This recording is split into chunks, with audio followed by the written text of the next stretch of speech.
ស្រីអ្នកទាំងអស់គ្នាស្វាគមន៍មកកាន់ការសម្រាយអេនីមេដែលជាភាពបន្តរបស់យើងសម្រាប់តែអ្នកចង់ឲ្យកាហ្វេអាមីនញ៉ាំនោះអាចតាមរយៈ QR Code មួយនេះមុននឹងចូលទៅដល់ការសម្រាយសង្ឃឹមថាអ្នកទាំងអស់គ្នាជួយចុចឲ្យម្នាក់មួយមកឲ្យអាមីនមានកម្លាំងចិត្តធ្វើរឿងបន្តអញ្ចឹងណាបើចុចហើយអូខេតោះចូលទៅសាច់រឿ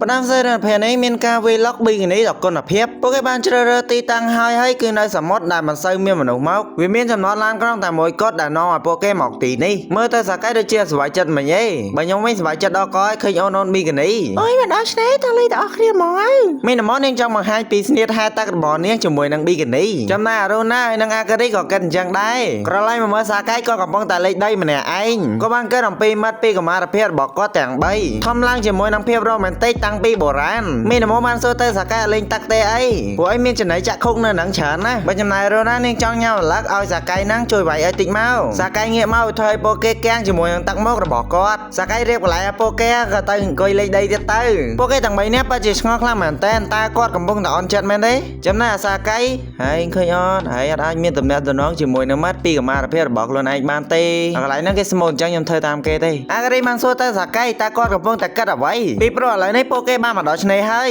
សាកែប្រាប់ពួកគេកុំប្រកាន់គាត់អីឲ្យពួកគេរីករាយចោះអូយមើលទៅសម្បកនេះដូចជាស្អាតដល់ហើយហេប្រអីកំពុងតែកើតអីហ្នឹងតោះឥឡូវយើងឲ្យខ្វល់ពីគាត់ទេតែហែទឹកទាំងអស់គ្នាអាការីមានការភ្ញាក់ផ្អើលដែលឃើញមីណាម៉ូនិងរូណាទៅបង្ខំសាកែចង់ឲ្យសាកែហ្នឹងមកលេងទឹកជាមួយនឹងពួកគេអូយមកលេងជាមួយគ្នាស្វ័យណាឃើញប៊ីគីនីគុណភាពមូលហេតុដែលមីណាម៉ូធ្វើបែបនេះដែលសារតានាងចង់បញ្ចប់រដូវក្តៅដ៏ពិសេសជាមួយនឹងសាកែសម្រាប់រូណានេះគឺជាលើកដំបូងរបស់នាងដើរលេងឆ្នេរជាមួយនឹងអូនីចាំងចំណែកសាកែដែលការជំរុញពីពួកគេវាធ្វើឲ្យគាត់ស្រែកពេញហ្នឹងគាត់បាននិយាយប្រាប់ខ្លួនឯងដដែលថាពួកគេគ្រាន់តែជាមិត្តពីកុមារភាពប៉ុន្តែជាមួយនឹងប៊ីគីនីរបស់ពួកគេវាបានបំភ្លេចបំផ្លាញអ្វីទាំងអស់នោះវាពិតជាខុសខើខ្លាំងណាស់គាត់មិនអាចមើលពួកគេដល់ផ្ទាល់បានទេជាពិសេសនោះគាត់ធ្លាប់បានប្រាប់ទៅមីណាម៉ូថាទំនាក់ទំនងរបស់ពួកគេនៅតែដដែលប៉ុន្តែអ្វីទាំងអស់នេះហើយវាកំពុងតែបំភ្លេចបំផ្លាញពួកគេមានការឆ្ងល់ជាមួយនឹងទង្វើរបស់សាកែជាខ្លាំងសម្រាប់មីណាម៉ូដែលនឹកឃើញអ្វីមួយនោះចង់ប្រាប់ឲ្យសាកែលាបលេការពារកម្ដៅថ្ងៃនាងបន្តិចមកសាកែងាកទៅអូយជួយតិចមកអីអូ my god សាំចិត្តខ្ទេចខ្ទីលេងមិត្តពីកុមារភាពចំណែករឿងណាក៏ធ្វើការលាបលេឲ្យទៅសាកែផងដែរអូយអាបងចាំអើយអូនរូណាលាបឲ្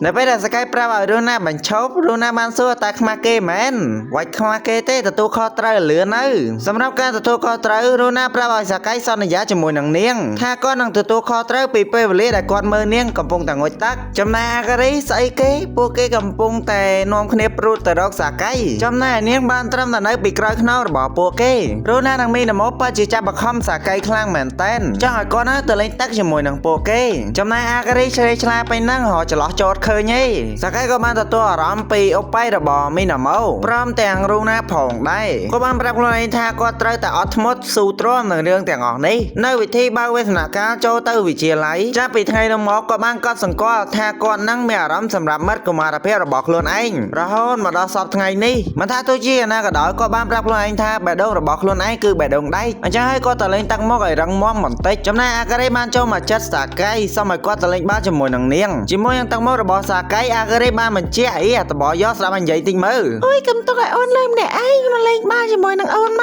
សាកែភ្ញាក់ផ្អើលខ្លាំងមែនតើជាមួយនឹងពីរអូនពេញមាត់នេះអាការីនាងអៀងខ្លាំងពេកក៏រុញសាកែឲ្យធ្លាក់ទឹកទៅនេះមិនមែនជាអ្វីដែលនាងចង់មានន័យទេនៅក្នុងទឹកសាកែក៏បានគិតថាគាត់គួរតែរំភើបសម្រាប់ថ្ងៃនេះឃើញដៃអ្នកទាំង3ហុញមករកគាត់ហើយក៏បាននិយាយថាអ្នកទាំងអស់គ្នាពិតជាគួរឲ្យស្រឡាញ់ខ្លាំងណាស់អាការីមីណាម៉ូរូណាពិតជាមានការព្រួយបារម្ភខ្លាំងមែនតែនពេញផ្នែកពេលបណ្ដាឲ្យសាកែហូរឈាមច្រមុះទៅនៅពេលដែលអាការីសួរសាកែថាមិនបានខ្មាស់អៀនឡើយពួកគេមានការកៀងដែលសាកែប្រាប់ទៅពួកគេបែបនេះទាំងអស់នេះហើយវាធ្វើឲ្យពួកគេមានការអស់សំណើចជាមួយនឹងបុរសដែលខ្មាស់អៀនជាមួយនឹងពួកគេទាំង3សាកែប្រាប់ទៅពួកគេគាត់សមស្បត់ថាគាត់មិនមែនខ្មាស់អៀនទេពីពេលនោះមកពួកគេបាននាំគ្នាលេងដូចជាល្បែងវាយអាឡឹកវ៉ាវ cool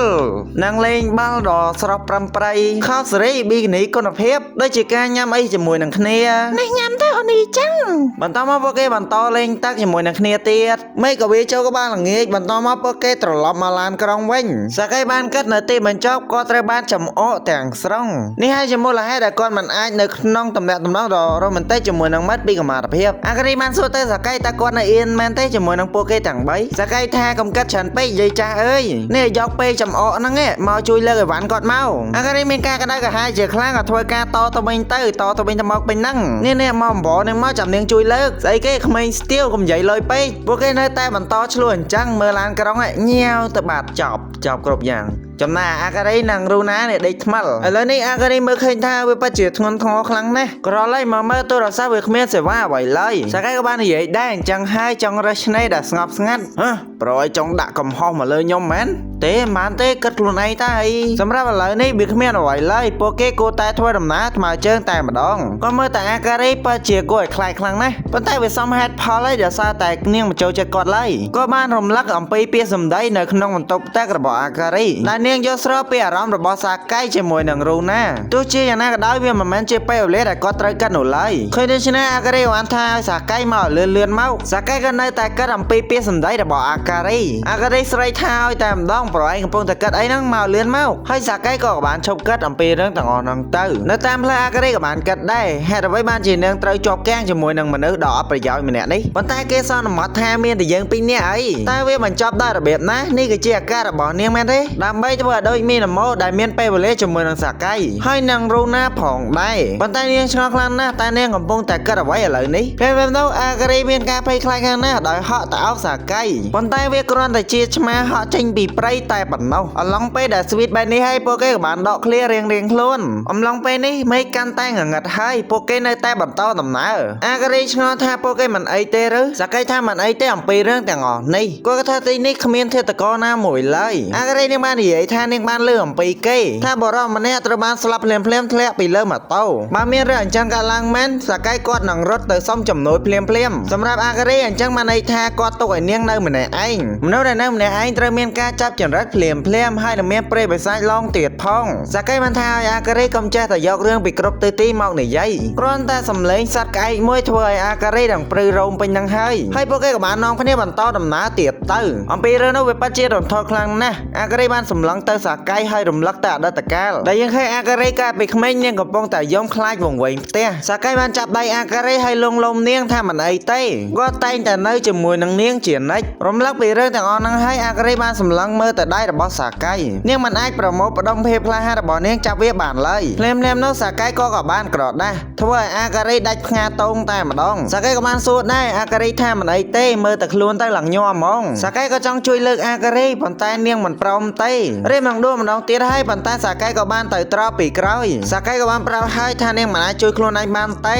ហើយក៏ធ្វើការចាប់អេវអាការីតែម្ដងឬគាត់ក៏បានបន្តដំណើរទៅមុខទៀតអាការីឆ្ងល់ខ្លាំងណាស់តែគាត់មិនធ្ងន់ទេឬសាកៃថាមិនអីទេគាត់បាននិយាយអំពីអាការីកាលពីក្មេងដូចជាមិនរឹងរូសអញ្ចឹងឡើយសម្រាប់អាការីមិនយុត្តិធម៌ទេនៅគ្រាចូលវិទ្យាល័យដំបូងសាកៃក៏បានសុំដកឃ្លាពីអាការីដោយមិនចង់ឲ្យពួកគេដើរទៅផ្ទះជាមួយនឹងគ្នាដូចមុនឡើយអ្វីទាំងអស់នេះឲ្យសាកៃគាត់គឺជាអ្នកដែលបានផ្លាស់ប្ដូរវាហើយនាងបានអនុញ្ញាតឲ្យសាកៃដាក់នាងចុះទៅនាងមិនសូវឈឺឡើយប៉ុន្តែមើលទៅគាត់ដូចជាតានតឹងដល់ឡើយអាការីនាងគិតថាសាកៃមើលមកនាងមិនដូចពីមុនឡើយសាកៃប្រាប់ទៅអំពីរឿងតានតឹងនោះមែនទេដោយសារតែគាត់កំពុងតែផ្ដោតលើការការពារនាងវាក៏ប្រៀបដូចជាពាក្យសម្ដីដែលគាត់និយាយនៅកាលពីក្មេងផងដែរដូច្នេះអាការីមើលឃើញថាសាកៃមិនបានផ្លាស់ប្ដូរឡើយភ្លាមនោះសាកៃមានការភ្ញាក់ផ្អើលហើយប្រាប់ទៅអាការីឲ្យមើលពួកគេបានធ្វើដំណើរមកដល់ទីក្រុងហើយយើងមើលទៅទឹកមុខរបស់អាការីដូចជាអត់ចង់ចោះមិនទេភ្លាមពួកគេពិតជាភ្ញាក់ផ្អើលជាមួយនឹងសំឡេងទូរស័ព្ទទទួលបានការទំនាក់ទំនងពីក្រុមគ្រួសាររបស់ពួកគេ